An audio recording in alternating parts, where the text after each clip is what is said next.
भारत माता की। भारत माता की। भारत माता की। मैं कहूंगा दीनदयाल उपाध्याय, आप कहिए अमर रहे, अमर रहे। दीनदयाल उपाध्याय, दीनदयाल उपाध्याय, दीनदयाल उपाध्याय।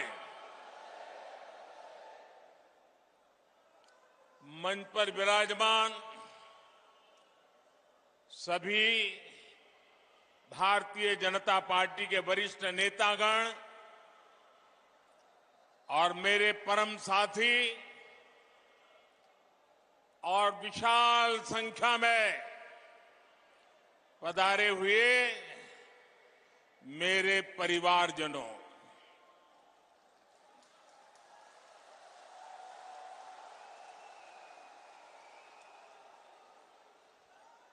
ये जन सैलाब, ये उमंग, ये उत्साह, ये कार्यकर्ता का महाकुंभ, महासंकल्प बहुत कुछ कहता है। ये दिखाता है कि मध्य प्रदेश के मन में क्या है।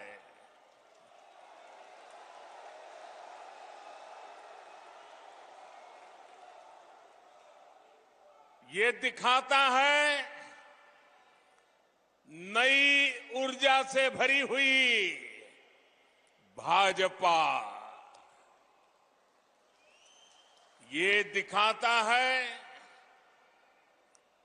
भाजपा का और भाजपा के हर कार्यकर्ता का बुलंद हौसला।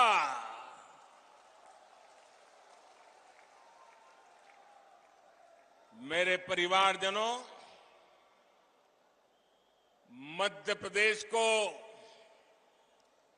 देश का दिल कहा जाता है। भाजपा के साथ देश के इस दिल का जुड़ाव कुछ विशेष ही रहा है। जनसंघ के जमाने से लेकर आज तक भाजपा को एमपी के लोगों ने हमेशा भरपूर आशीर्वाद दिया है। अटल जी, कुशाभाऊ ठाकरे, कैलाश जोशी, प्यारेलाल खंडेलवाल, राजमाता विजयाराजे सिंधिया जी, सुंदरलाल पटवा जी, वीरेंद्र सकलेचा जी, मध्य प्रदेश से निकले ऐसे अनेक महान व्यक्तित्वों ने हमें आज यहां तक पहुंचाया है। ऐसे अनेकों लोगों का तप और त्याग आज भी भाजपा के हर कार्यकर्ता को प्रेरित करता है। इसलिए मध्य प्रदेश सिर्फ भाजपा के विचार का ही नहीं, बल्कि विकास के विजन का भी महत्वपूर्ण केंद्र है। इसलिए आज जब देश अमृतकाल की नई विकास यात्रा पर निकला है, तब मध्य प्रदेश की भूमिका और महत्वपूर्ण हो गई है। मेरे परिवारजनों, मध्य प्रदेश में भाजपा की सरकार को लगभग 20 साल पूरे हो चुके हैं। यानी जो युवा इस बार के चुनावों में पहली बार वोट डालेंगे, उन्होंने भाजपा की सरकार को ही देखा है। ये युवा सौभाग्यशाली हैं कि इन्होंने एमपी में कांग्रेस का वो बुरा शासन, वो बुराइयां उन्होंने देखी नहीं है। एमपी में कांग्रेस के शासन की पहचान थी कुनीति, कुशासन और करोड़ों का करप्शन। आजादी के बाद मध्य प्रदेश में लंबे समय तक कांग्रेस का ही शासन रहा, लेकिन कांग्रेस ने साधन संपन्न मध्य प्रदेश को, समर्थ युवाओं वाले मध्य प्रदेश को बीमारू बना दिया। दोस्तों, बीमारू बना दिया। यहां के युवाओं ने कांग्रेस के जमाने की खराब कानून व्यवस्था नहीं देखी। यहां के युवाओं ने इस दौर की खस्ता हाल सड़कें नहीं देखी। यहां के युवाओं ने अंधेरे में जीने को मजबूर गांव और शहर नहीं देखे। अपने हर कार्यकाल में भाजपा ने एमपी को नई ऊर्जा के साथ नई ऊंचाई पर ले जाने का प्रयास किया है। इसलिए यहां के युवाओं ने भाजपा का सुशासन ही देखा है। उन्होंने चारों तरफ से विकास करता मध्य प्रदेश ही देखा है। उन्होंने मध्य प्रदेश को देश के अग्रणी गेहूं उत्पादक राज्यों के रूप में देखा है। उन्होंने मध्य प्रदेश को शिक्षा के उभरते केंद्र के रूप में देखा है और इसलिए आने वाले चुनाव बहुत अहम है। हमें ध्यान रखना है कि विकास का जो रास्ता एमपी के लोगों ने बनाया है, उस विकास की गाड़ी सड़क से उतर नहीं, भटके नहीं, उतरे नहीं और अटके भी नहीं। हम अपने आसपास देख रहे हैं कि जब इन्हें राजस्थान में मौका मिला तो कैसे कांग्रेस वहां सिर्फ बर्बादी लाई। हमने महाराष्ट्र में देखा है कि कैसे कांग्रेस ने, गठबंधन ने शामिल होकर लूट को ही अपना नंबर 1 काम बना दिया। साथियों, मध्य प्रदेश के विकास के लिए आने वाले कुछ साल बहुत ही महत्वपूर्ण है। आज पूरी दुनिया से भारत में निवेश आ रहा है, अलग अलग राज्यों में आ रहा है। ये समय भारत को, मध्य प्रदेश को विकसित मध्य प्रदेश बनाने का है, विकसित भारत बनाने का है। इतने महत्वपूर्ण समय में अगर कांग्रेस जैसी परिवारवादी पार्टी हजारों करोड़ों के घोटाले का इतिहास रचने वाली पार्टी,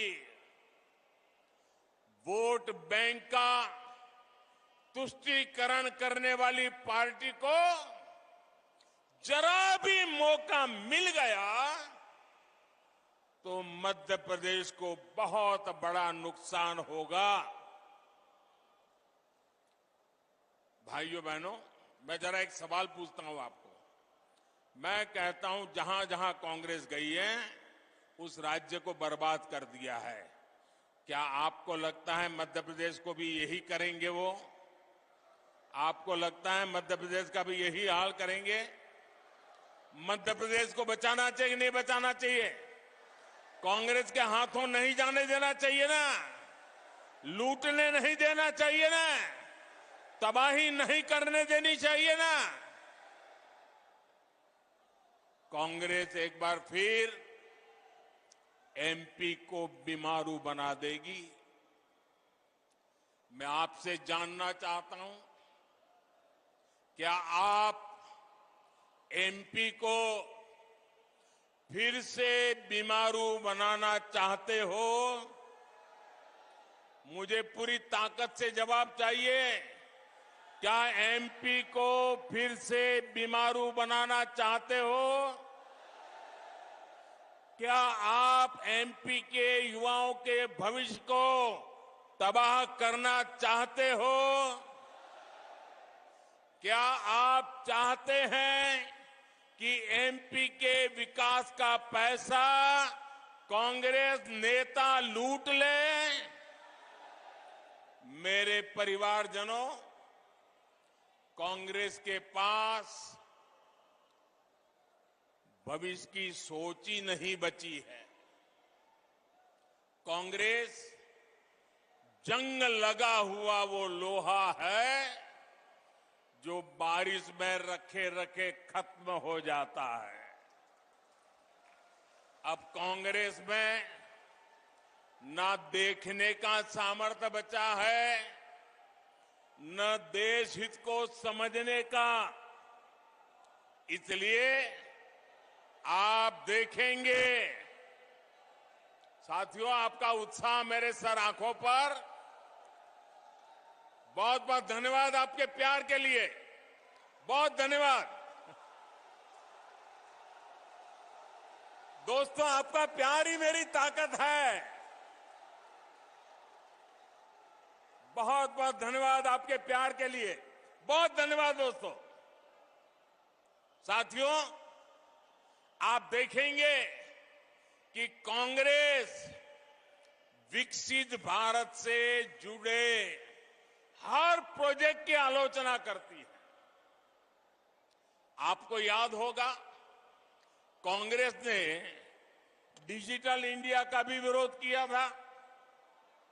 आज भारत के यूपीआई से पूरी दुनिया मंत्रमुग्ध है।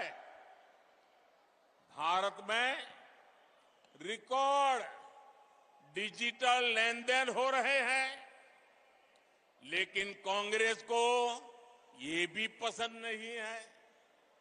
साथियों, भाजपा आज आधुनिक सड़कें,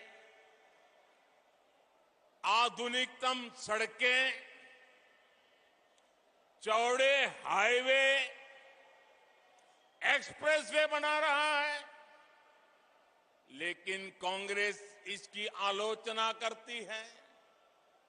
भाजपा आज वंदे भारत जैसी आधुनिक ट्रेनें ला रही है, स्टेशनों का कायाकल्प कर रही है। भोपाल के रानी दुर्गावती रेलवे स्टेशन की प्रशंसा हर कोई कर रहा है। ये भी कांग्रेस को नहीं पच रहा है। भाजपा बुलेट ट्रेन पर काम कर रही है, इसकी भी कांग्रेस आलोचना करती है। भाजपा सरकार ने नया भव्य संसद भवन बनाया, आने वाली सदियों तक देश की सेवा करे, ऐसा भारत का अपना संसद भवन बना। पूरा देश इसकी भूरी भूरी प्रशंसा कर रहा है, लेकिन कांग्रेस ने पहले दिन से ही विरोध करना शुरू कर दिया। अब भी नकारात्मकता फैला रहा है कांग्रेस वाले। भारत कुछ भी नया करे, भारत कोई भी उपलब्धि हासिल करे, कांग्रेस को बिल्कुल पसंद नहीं आता है। मैं जरा मध्य प्रदेश के लोगों से पूछ रहा हूं, जवाब देंगे आप? एक सवाल पूछ रहा हूं, जवाब देंगे? आप मुझे बताइए, देश का नाम रोशन हो तो आपको खुशी होती है कि नहीं होती है? देश की इज्जत बढ़े तो आपको खुशी होती है कि नहीं होती है? देश का मान बढ़े तो आपको गौरव होता है कि नहीं होता है? आपको होता है, कांग्रेस वालों को नहीं होता है। क्योंकि कांग्रेस ना खुद बदलना चाहती है और ना ही देश को बदलने देना चाहती है। साथियों, देश समृद्धि की तरफ बढ़ने के लिए घोर परिश्रम कर रहा है, लेकिन कांग्रेस देश को 20वीं शताब्दी में ले जाना चाहती है। मैं मध्य प्रदेश के युवा साथियों को, हमारे फर्स्ट टाइम वोटर्स को एक बात जरूर बताना चाहता हूं। मेरे नौजवान साथियों, मेरी बात गौर से सुनिए और घर जाकर के अपने माताजी, पिताजी, नाना, नानी, दादा, दादी, जरा मैं जो कह रहा हूं उनसे बात कीजिए, उनसे पूछिए। मेरे युवा साथियों, आपके माता पिता, आपके दादा दादी को अभाव में रखने के लिए सिर्फ और सिर्फ कांग्रेस जिम्मेदार है। उनको मुसीबत में जीने के लिए मजबूर करने वाली एकमात्र पार्टी कांग्रेस पार्टी है। आज दुनिया भारत को लेकर जो कुछ कह रही है, ये सारे गौरवपूर्ण काम पहले भी हो सकता था, लेकिन कांग्रेस सिर्फ एक परिवार का गौरव गान करने में ही जुटी रही। कांग्रेस ने प्रजातंत्र को परिवार तंत्र बना दिया। कांग्रेस भारत में भ्रष्ट व्यवस्था को पोषित करने में ही जुटी रही। कांग्रेस की राजनीति अभाव में फलती फूलती है, गरीबी और मुश्किलों में फलती फूलती है। इन्होंने ऐसी व्यवस्था बनाई कि गरीब को हमेशा हाथ फैलाना पड़े, हर चीज के लिए निर्भर रहना पड़े। गरीब को तरसाकर कांग्रेस को ये जताने का अवसर मिल जाता था कि उन्होंने गरीब को कुछ दिया है। ये अपनी योजनाओं का लाभ भी उन लोगों को देते थे जिनसे उन्हें वोट मिलते थे। इसलिए कांग्रेस ने जानबूझकर देश को गरीब रखा, देश के लोगों को अभाव में जीने के लिए मजबूर किया, रोटी, कपड़ा, मकान में ही उलझाए रखा। मेरे युवा साथियों, जो मुश्किलें, ध्यान से सुनिए दोस्तों, जो मुश्किलें आपके माता पिता से पहले की पीढ़ियों ने झेली, वो अब आपको और आपके बच्चों को ना झेलनी पड़े, इसके लिए भाजपा की डबल इंजन सरकार लगातार काम कर रही है। आज हमारे प्रेरणा पुंज पंडित दीनदयाल उपाध्याय जी का जन्म दिवस भी है। पंडित जी ने सुशासन को अंत्योदय से जोड़कर देखा, समाज के अंतिम व्यक्ति के विकास को प्राथमिकता दी। अंत्योदय की यही प्रेरणा सबका साथ, सबका विकास, सबका विश्वास और सबका प्रयास, उस मंत्र में पंडित दीनदयाल उपाध्याय जी का चिंतन है। वो हमें प्रेरित करती है। बीते 9 वर्षों में हमने जो भी योजनाएं बनाई, उनके मूल में यही भावना है। भाजपा ने गरीबों, महिलाओं, शोषितों, वंचितों, एससी, एसटी, ओबीसी को विकास का सबसे बड़ा लाभार्थी बनाया है। वंचितों को वरीयता की जो गारंटी मोदी ने दी है, उसे हमने एक के बाद एक कदम उठाकर पूरा किया है। हमने गरीब का जीवन बेहतर करने के लिए प्रयास किए, प्रामाणिक प्रयास किए। समाज में जो अभाव था, उसको दूर किया। और जानते हैं इसका नतीजा क्या मिला है? मैं आपसे एक बात पूछूं?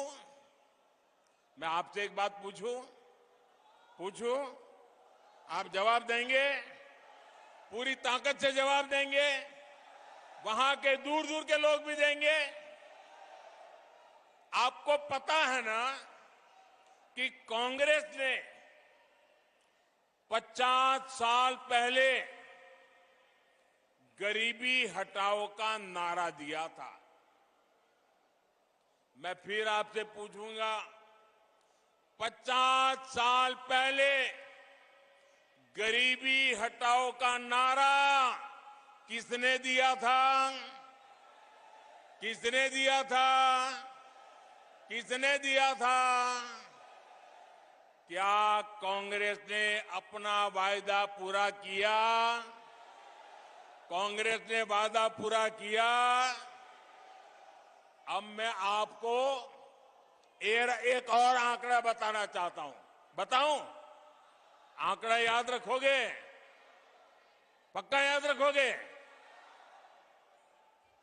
सुनिएगा, ये आंकड़ा है 13.5 करोड़। कितना? कितना? कितना? जरा जोर से बोलिए, कितना? 13.5 करोड़। ये मध्य प्रदेश की कुल आबादी से भी ज्यादा है। भाजपा सरकार के 5 साल में ही देश में 13.5 करोड़ लोग गरीबी से बाहर निकले हैं। ये सुनकर के आपको आनंद होता है कि नहीं होता है? आपका उत्साह बढ़ता है कि नहीं बढ़ता है? गरीबों का कल्याण करना अपना काम है कि नहीं है? हम अपना काम पूरा कर रहे हैं कि नहीं कर रहे हैं?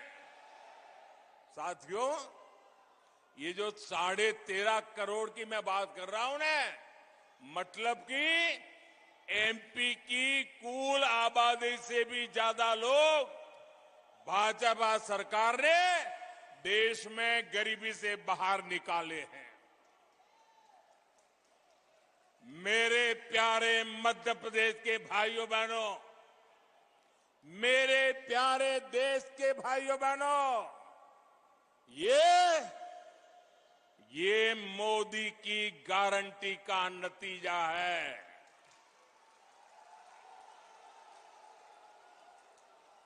और जब मोदी गारंटी देता है, जब मोदी गारंटी देता है, जब भाजपा गारंटी देती है, तो वो जमीन पर उतरती है, घर घर पहुंचती है, हर लाभार्थी तक पहुंचती है। याद रखिएगा, याद रखेंगे, याद रखेंगे, याद रखिएगा, मोदी यानी हर गारंटी पूरी होने की गारंटी।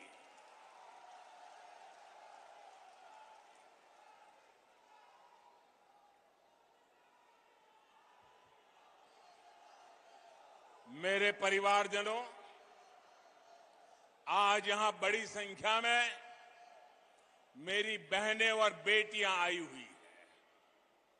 मैं मध्य प्रदेश की बहनों को याद दिलाने आया हूं कि मोदी ने आपको जो गारंटी दी थी वो भी पूरी हो गई है।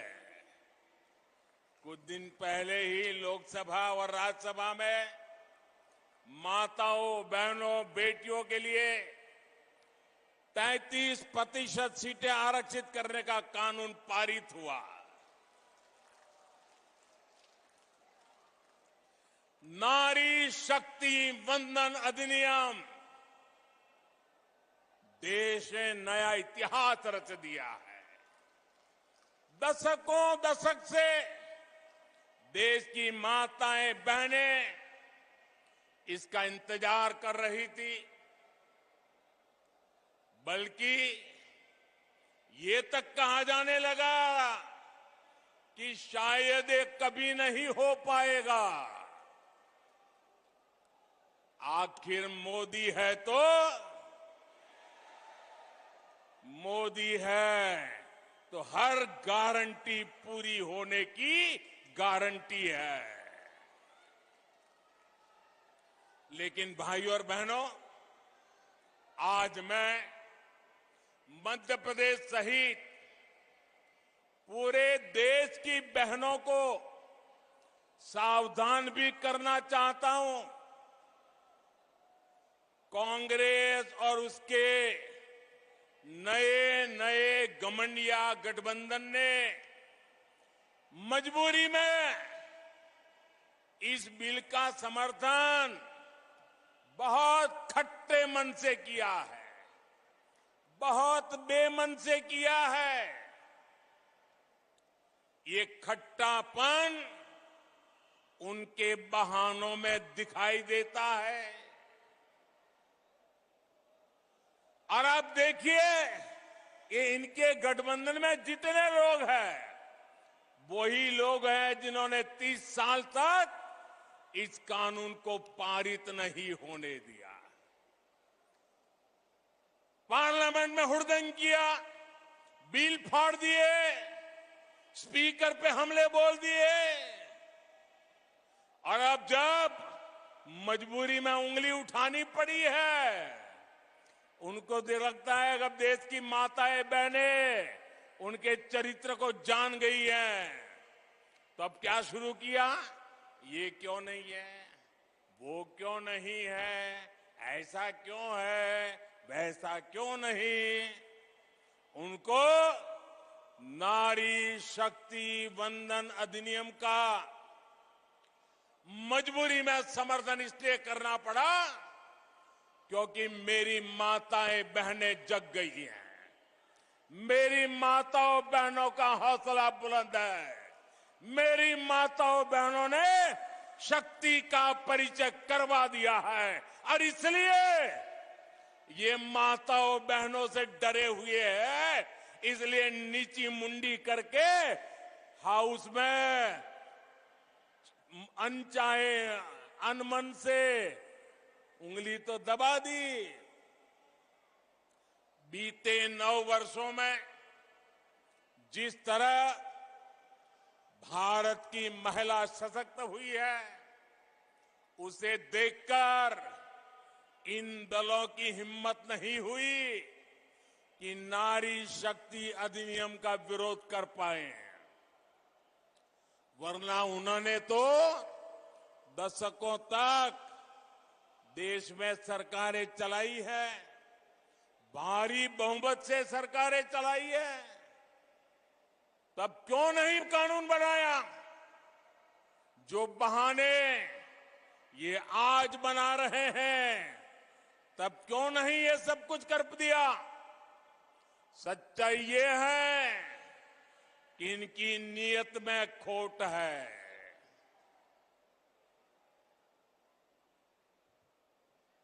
इसलिए मौका मिलते ही, मेरी माताएं बहनें मेरे शब्द याद रखना, मौका मिलते ही एक घमंडिया गठबंधन के लोग माताओं बहनों को धोखा देने का तय करके बैठे हैं, तैयार बैठे हैं।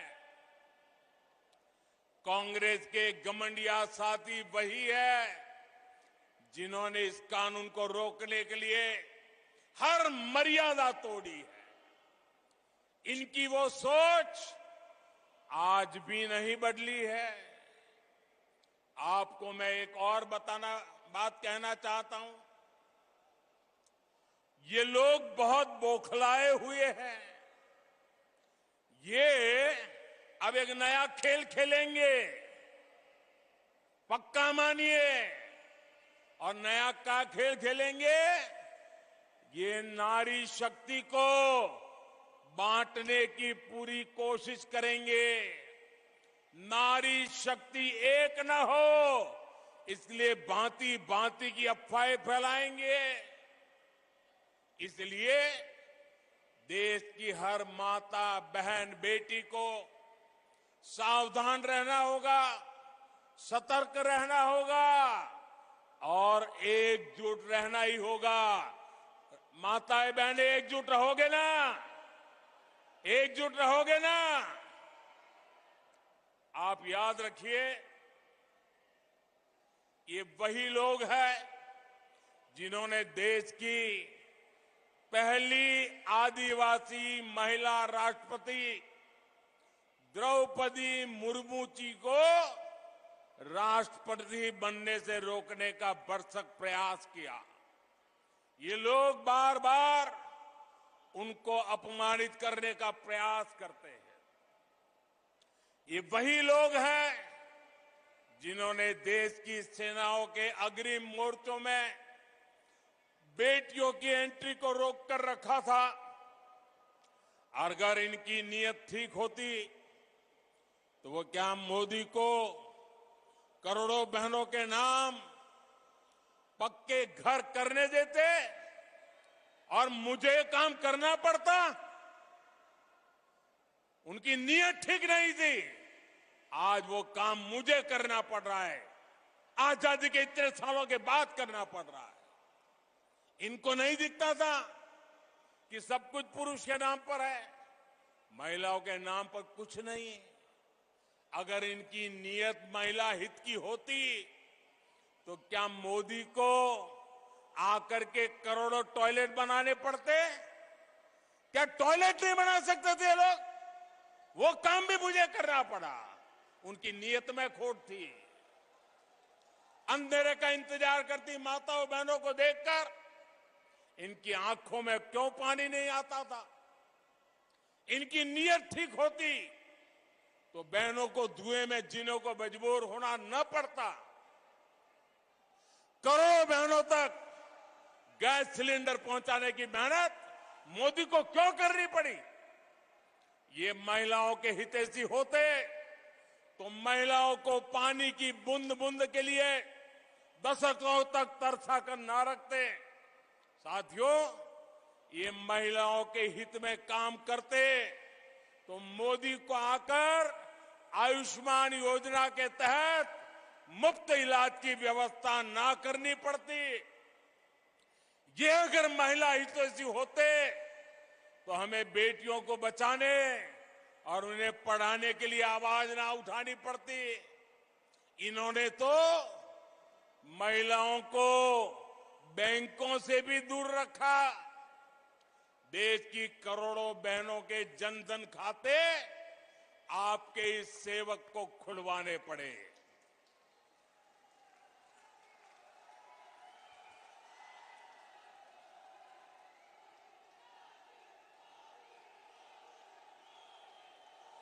हमारी कोशिश यही थी कि बहनों की समृद्धि का रास्ता खुले, बेटियां अपने पैरों पर खड़ी हो सके। इसलिए मैं देश के हर माता बहन बेटी से कहूंगा कि कोई कितनी भी कोशिश कर ले, आपको भ्रमित नहीं होना है। हमने कठिन रास्ता पार किया है। ये महिलाओं की भागीदारी के विस्तार की शुरुआत है, एक सार्थक बदलाव का शुभारंभ है। मेरे परिवारजनों, कांग्रेस आज भी उसी पुराने ढर्रे, उसी पुरानी मानसिकता पर चल रही है। चांदी का चम्मच लेकर पैदा हुए इनके नेताओं के लिए गरीब का जीवन मायने नहीं रखता है। कांग्रेस नेताओं के लिए गरीब का जीवन एक एडवेंचर टूरिज्म है। कांग्रेस के नेताओं के लिए गरीब की बस्ती पिकनिक मनाने का, वीडियो शूटिंग कराने का लोकेशन बन गई है। कांग्रेस के लिए गरीब किसान का खेत फोटो सेशन का मैदान बन गया है। इन्होंने अतीत में भी यही काम किया। देश विदेश के अपने दोस्तों में इन्होंने भारत की गरीबी का मखौल उड़ाया और आज भी यही कर रहे हैं। जबकि भाजपा की सरकार भारत को भव्य भी बना रही है और यही भव्य तस्वीर दुनिया के सामने सीना तान करके दिखा भी रहे हैं।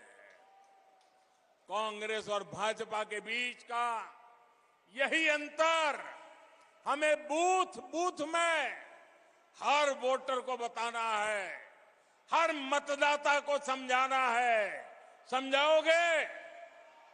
जरा दोनों हाथ ऊपर करके बताइए, समझाओगे? पोलिंग बूथ में हर घर जाओगे?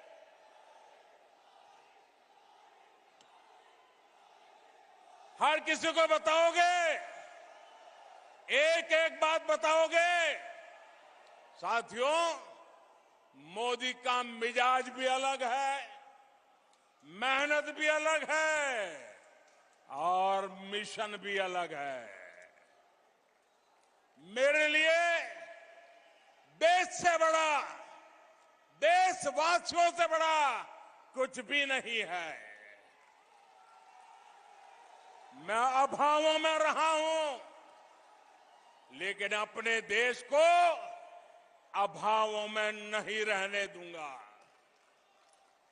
मुफ्त राशन और मुफ्त इलाज गरीब की चिंता दूर करने का अवसर कांग्रेस के पास भी था, लेकिन नियत और इच्छा शक्ति नहीं थी।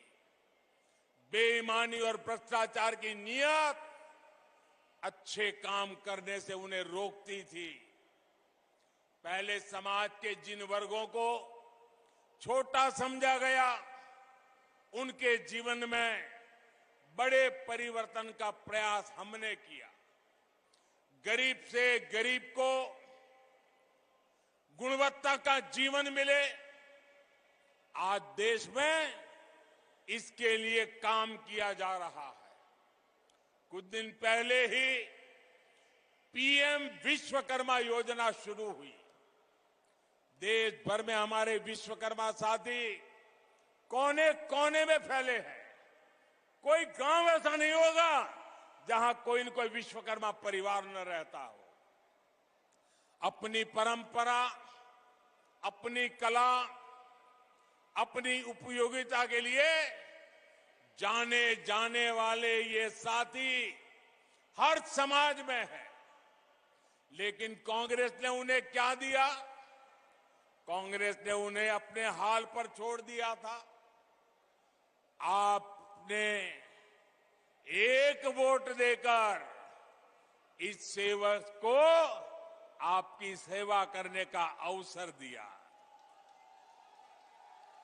आज हमारे कुम्हार भाई बहन, लोहार भाई बहन, सुनार भाई बहन, सुतार भाई बहन, जूते बनाने वाले, राजमिस्त्री, दर्जी, ऐसे दर्जनों साथियों के लिए राष्ट्रीय विश्वकर्मा योजना बनी। इनकी ट्रेनिंग का इंतजाम हुआ है। लाखों रुपए के लोन की व्यवस्था हुई है और विश्वकर्मा साथियों के लिए जो ये कम ब्याज का लोन मिलेगा, उसकी गारंटी मोदी ने ली है, सरकार ने ली है। साथियों, हमने रेहड़ी, पटरी, ठेले पर छोटा मोटा कारोबार करने वाले साथियों के लिए भी बैंकों के दरवाजे खोले हैं। पीएम स्वनिधि योजना के तहत इनकी मदद की गारंटी भी मोदी ने ली है। गांव में, कस्बों में हमारे साथी अपनी दुकान, ढाबा, गेस्ट हाउस ऐसे व्यवसाय कर सके, ये पहले बहुत मुश्किल था। उनके पास गारंटी नहीं होती थी, इसलिए बैंक से उन्हें मदद मिलना मुश्किल था। मोदी ने ऐसे साथियों की गारंटी भी ली। मुद्रा योजना के तहत लाखों का बिना गारंटी का पैसा उन्हें मिल रहा है। इस योजना की सबसे बड़ी लाभार्थी हमारी बहनें हैं, हमारे दलित भाई बहन हैं, हमारे पिछड़े परिवार हैं, हमारे आदिवासी साथी हैं।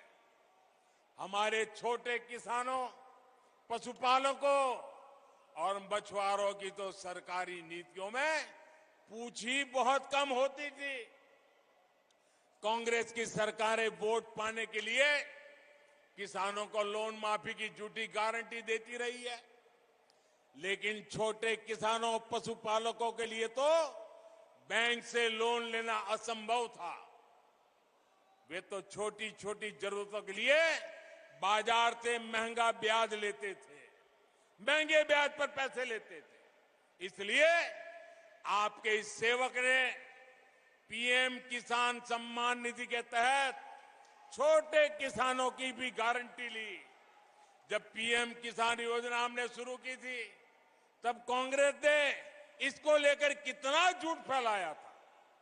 कहा जाता था कि चुनाव होने के बाद मोदी ये पैसे वापस ले लेगा, लेकिन पीएम किसान सम्मान निधि 5 साल से निरंतर चल रही है। कोरोना काल में जब सब कुछ रुक गया था, तब भी ये नहीं रुकी, क्योंकि हमारी सरकार ने डायरेक्ट आपके खाते में पैसा भेजने का प्रावधान किया है। अभी तक 2.5 लाख करोड़ रुपए से अधिक देश भर के किसानों के मिल चुका है। इसमें मध्य प्रदेश के हर किसान के बैंक खाते में करीब करीब 30,000 रुपए, हर एक किसान के खाते में 30,000 रुपए तक पहुंचे हैं। भाजपा सरकार ने छोटे किसानों के साथ ही पशुपालकों और मछुआरों को भी किसान क्रेडिट कार्ड जैसी सुविधा दी है। मेरे परिवारजनों, मध्य प्रदेश में हमारी धरोहर के दर्शन होते हैं। देवी अहल्याबाई और रानी दुर्गावती सहित हमारे अनेक पूर्वजों ने भारत की विरासत को समृद्ध करने में भूमिका निभाई। लेकिन कांग्रेस और उसका घमंडिया गठबंधन हमारी इस विरासत को, सनातन को समाप्त करना चाहता है। इसलिए भी ऐसे दलों से मध्य प्रदेश को बहुत सावधान रहना होगा। साथियों, आज मैं देश के लोगों को, मध्य प्रदेश के लोगों को एक और बात बताना चाहता हूं। कांग्रेस ने अपनी सारी इच्छा शक्ति खो दी है। हम देखते हैं कि कुछ समय से कांग्रेस के जमीन से जुड़े नेता चुपचाप मुंह पर ताला लगाकर बैठ गए हैं। कांग्रेस पहले बर्बाद हुई, अब बैंकरप्ट हुई और अब कांग्रेस ने अपना ठेका दूसरों को दे दिया है। कांग्रेस को अब कांग्रेस के नेता नहीं चला रहे, अब कांग्रेस एक ऐसी कंपनी बन गई है, नारों से लेकर नीतियों तक हर चीज आउटसोर्स कर रही है। और ये ठेका किसके पास है जानते हैं? कांग्रेस का ठेका अब कुछ अर्बन नक्सलियों के पास है। कांग्रेस में अब अर्बन नक्सलियों की ही चल रही है। ये ग्राउंड पर कांग्रेस का हर कार्यकर्ता महसूस कर रहा है। इसलिए कांग्रेस जमीन पर भी लगातार खोखली हो रही है। मेरे परिवारजनों, आज भारत एक बहुत ही महत्वपूर्ण कालखंड में प्रवेश कर चुका है। पूरा विश्व कह रहा है कि ये भारत का कालखंड है। हर देश भारत से मित्रता करना चाहता है। हर निवेशक भारत में अवसर देख रहा है। हमारे चंद्रयान का गौरवगान पूरा विश्व कर रहा है। कुछ दिन पहले हुए G20 सम्मेलन में भारत की भूमिका और सशक्त हुई है। ये इसलिए हो रहा है क्योंकि आपने देश में एक स्थिर और मजबूत सरकार चुनी। आपने ऐसी सरकार चुनी जो चुनौतियों को चुनौती दे सकती है। 1000 वर्ष की गुलामी के कालखंड में हमने जो आत्मविश्वास खोया, आज भारत उस आत्मविश्वास को पुनः जी रहा है। आज हम जो फैसले लेंगे वो आने वाले 1000 साल के हमारी यात्रा को तय करने वाले हैं। ये सब कुछ मध्य प्रदेश की भागीदारी के बिना संभव नहीं है। विकसित भारत के लिए मध्य प्रदेश का विकसित होना बहुत आवश्यक है। ऐसा विकसित मध्य प्रदेश जहां हर व्यक्ति, हर परिवार का जीवन वैसा ही हो जैसा विकसित देशों में हमने देखा है। हमें ऐसे मध्य प्रदेश का निर्माण करना है जो छोटी छोटी जरूरतों का मोहताज ना रहे। हमें मध्य प्रदेश को नए अवसरों की धरती बनाना है। इसके लिए ये जरूरी है कि आने वाले 5 वर्ष के लिए यहां फिर से भाजपा सरकार बने, पूर्ण बहुमत की स्थिर भाजपा सरकार बने। भाजपा के पास रोड मैप भी है और उसे जमीन पर उतारने की इच्छा शक्ति भी है। इसलिए मध्य प्रदेश के हर कार्यकर्ता की जिम्मेदारी बहुत बड़ी है। हमें विधानसभा ही नहीं बल्कि हर बूथ जीतना है। हर बूथ पर लोगों का दिल जीतना है। बूथ का हर कार्यकर्ता हमारा उम्मीदवार है, क्योंकि उसकी पहचान कमल है, उसकी शान कमल है, उसका निशान कमल है। इसलिए हर कार्यकर्ता को जी जान से जुटना है। मुझे आप सभी के सामर्थ्य पर पूरा भरोसा है। साथियों, आज मैं एक और आग्रह भी करना चाहूंगा। आने वाले 2 अक्टूबर को पूज्य बापू की जन्म जयंती है। इससे पहले 1 अक्टूबर को स्वच्छता से जुड़ा बहुत बड़ा कार्यक्रम पूरे देश पे होने वाला है। मेरा मध्य प्रदेश के हर परिजन से आग्रह रहेगा कि आप सभी उत्साह और उमंग के साथ इस स्वच्छता के कार्यक्रम में जुड़िए। अब आप सभी त्योहारों की भी तैयारी कर रहे हैं। हमें वोकल फॉर लोकल याद रखना है। हमें खादी के वस्त्र खरीदने हैं। जो भी गिफ्ट हम खरीदे वो लोकल हो, जो भारत में बना हो। ये बात हमें कभी भी भूलनी नहीं है। मेरे प्यारे भाइयों बहनों, आप इतनी बड़ी तादाद में आशीर्वाद देने के लिए आए। मैं आपका हृदय से बहुत बहुत आभार व्यक्त करता हूं। मेरे साथ बोलिए, भारत माता की, भारत माता की।